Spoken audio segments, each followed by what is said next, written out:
오늘 우리에게 주신 하나님의 말씀은 사도행전 1장 4절에서 8절 말씀입니다.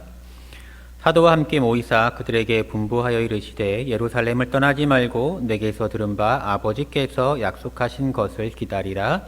요한은 물로 세례를 베풀었으나 너희는 몇 날이 못되어 성령으로 세례를 받으리라 하셨느니라.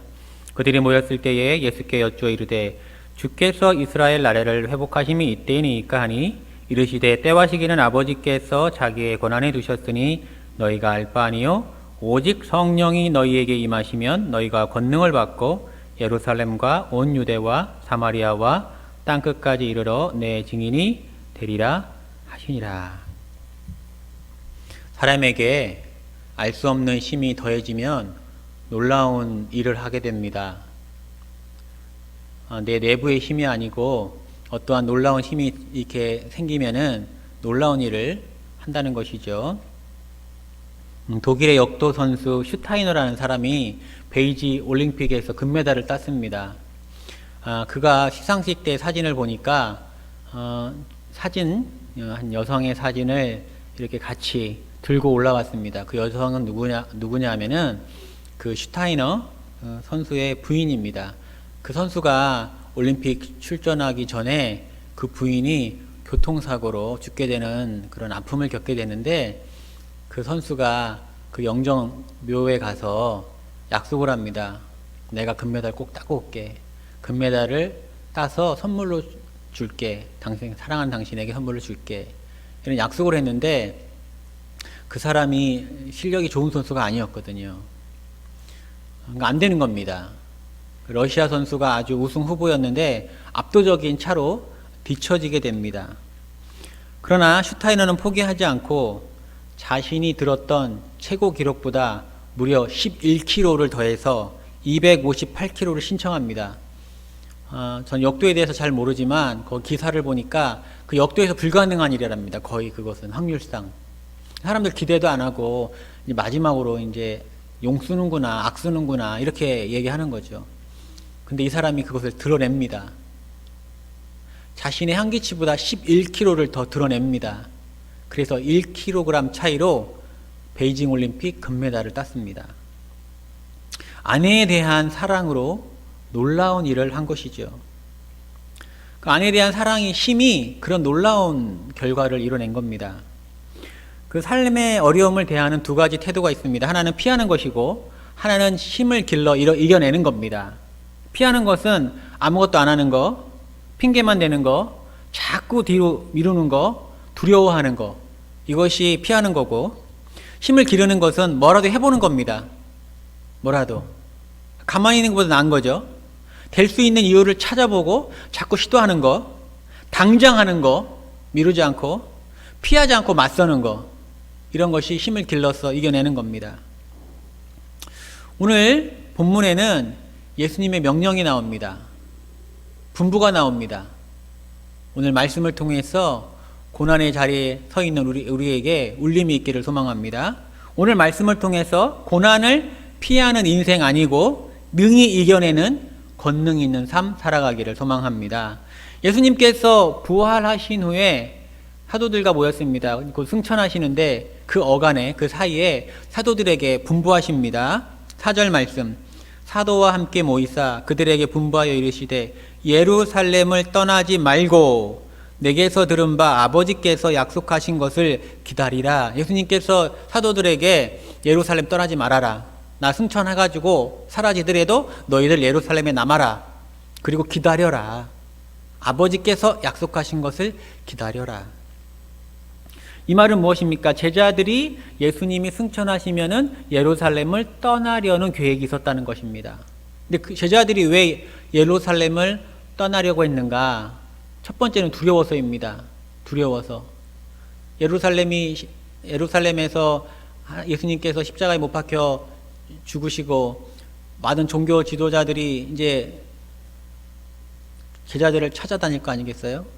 부활하셨지만 시체가 도난당했다 이런 이야기를 할 것이고 예수님 죽인 것 같이 예수님 부활했지만은 자기들이 신변의 위협을 느낀 것입니다.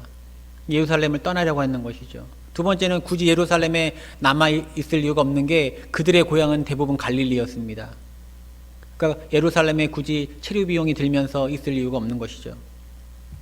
근데 예수님께서 너희들 예루살렘을 떠나지 말라 이렇게 명령하셨는데, 예수님께서 예루살렘을 떠나지 말라 하는 이유는 먼저는 예언의 성취 때문입니다. 예언의 성취. 구약에는 예루살렘에서 율법과 여호와의 말씀이 나온다, 이런 말씀이 있는데, 예루살렘부터 복음이 시작돼야 되는 것이 예루살렘에서부터.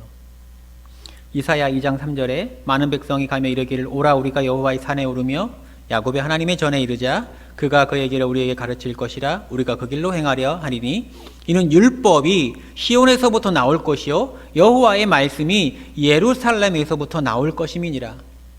여호와의 말씀과 역사 이적이 예루살렘으로부터 예수님이 부활하신 후에 나와야 되는데 제자들이 있어야 되겠죠.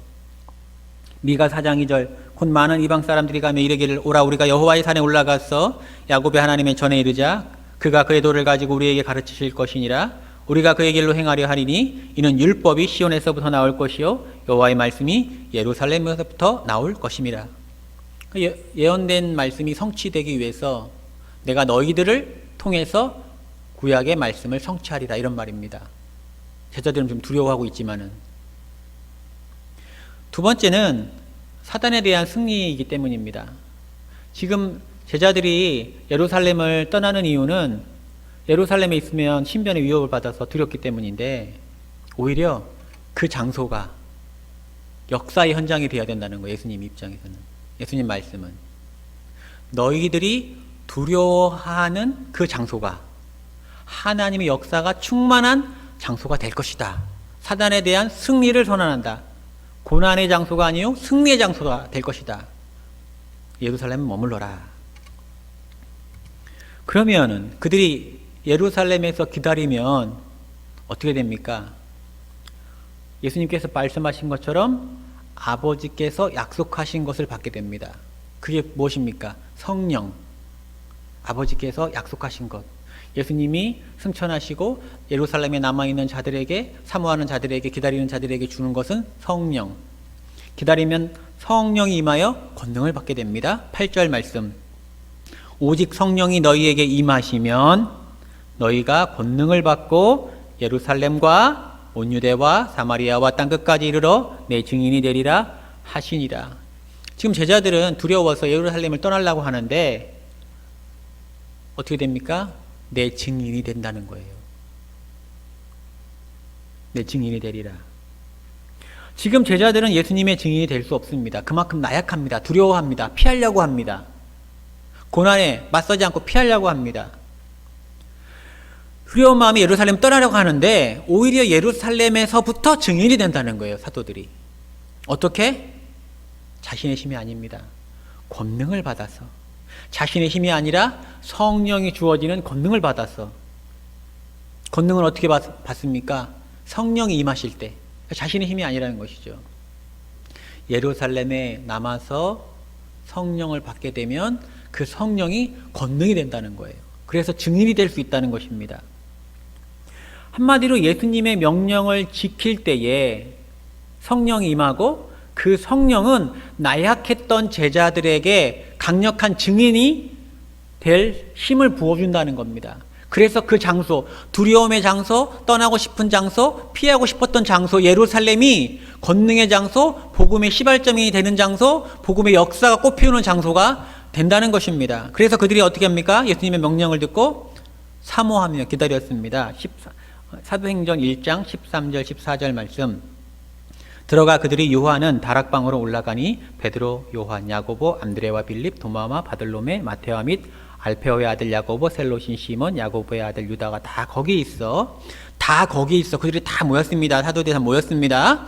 그 다음에 거기에 더하여 여자들과 예수의 어머니 마리아와 예수의 아우들과 다 모여서 더불어서 함께 뭐 했습니까? 마음을 같이 하여 오로지 기도에 힘쓰더라. 주님, 힘이 없습니다. 두렵습니다. 이 상황을 어떻게 해야 될지 모르겠습니다. 권능을 주옵소서. 성령이여 임하여 주시옵소서. 아버지께서 약속하신 것을 신뢰합니다. 믿습니다. 오로지 기도에 힘쓰더라. 기도에 힘썼습니다. 그래서 그들은 성령을 받게 됩니다. 그래서 그들은 예루살렘으로부터 놀라운 일들을 행하고 그 복음이 온 열방으로 퍼지게 된 것입니다.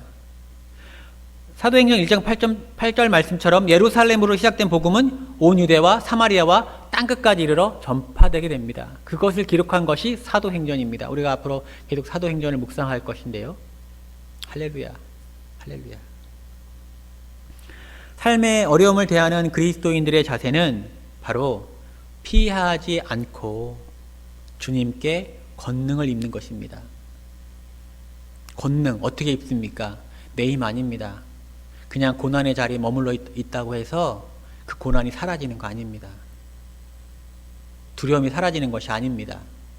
피폐했던 삶이 달라지는 게 아닙니다. 단순히 머물러 있는 것은 아무런 의미가 없습니다. 그 두려움의 현장에서 머물면서 주님의 능력을 사모하는 것입니다. 기도에 숨뜨시면서 주님, 모르겠습니다. 힘이 없습니다. 이 상황 어떻게 대해야 할지 모르겠습니다. 기도하는 거예요. 성령을 주옵소서. 성령의 권능을 주옵소서. 성령의 역사하심을 맛보게 하여 주옵소서. 경험케 하여 주옵소서. 성령을 사모하시기 바랍니다. 한 역도 선수가 부인을 사랑하는 그 힘이 그가 이뤄낼 수 없는 놀라운 일을 만들어냈습니다. 그 사랑의 힘이 그에게 금메달을 가져다 주었습니다. 예측 불가능한 삶이었습니다. 사랑하는 성도 여러분, 고난의 현장을 떠나고 피하지 말고 그곳에서 주님이 주시는 권능을 누리시기 바랍니다. 예측 불가능한 삶을, 그러한 복된 삶을 사시기 바랍니다. 저와 여러분, 우리 송탄 한마음교회가 그런 권능의 삶, 야, 정말 예측 불가능하다. 어떻게 저런 삶을 살지? 정말 부럽다. 그런 삶 살기를 소망합니다. 우리가 고난의 현장에서 떠나지 않고 주님을 바라보면서 성령님을 사모할 때에 성령님 우리에게 오셔서 내 증인이 되리라. 능력 있는 그리스도인으로 살게 하실 것이고, 성령님을 사모하면서 기다릴 때에 그 고난, 역경 능히 이겨내는 능력을 우리에게 부어주실 것입니다. 주님은 우리에게 이 시간 동일하게 말씀합니다. 예루살렘에서 떠나지 말고 성령을 받으라. 기도하시겠습니다. 하나님 아버지, 감사와 찬양을 드립니다. 삶의 고난과 어려움에 있는 우리들에게 오늘 귀한 말씀 주셔서 감사합니다. 우리가 고난의 자리를 그냥 회피하고 두려워하고 피하고, 하나님, 그래서 우리의 마음이 절망과 고통으로 신음하는 것이 아니라 고난의 현장에서 눈을 들어 주님을 사모함으로 성령의 권능을 바라봄으로 그 성령의 권능이 우리에게 임하사 능히 극복하게 하여 주옵소서. 이 현장이 복된 현장이 되게 하시고, 이 현장이 복음의 꽃이 피는 현장이 되게 하시고, 이 현장 가운데 하나님을 경험하는 귀한 배들이 되게 하여 주옵소서. 주님, 이 시간 간절히 사모하는 우리 교인들 위해 성령의 역사를 충만히 나리워 주옵소서. 이 모든 말씀 권능 주시는 우리 주 예수님의 이름으로 감사하며 기도드렸사옵나이다. 아멘.